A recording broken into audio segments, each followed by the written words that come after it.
กว่าไล่สดก็เปิดตัดต่อไปเอาทั้งกั้มเนี่ยมันเด็กไปอยู่ในยูทูบอ่ะใส่ฟิลเตอร์เห็น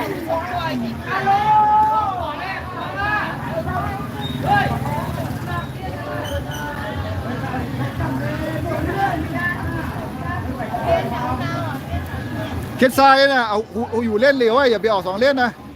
อยู่เล่นเหลียวไว้เนี่ยรถมันเดินได้กว่าละ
Thank you.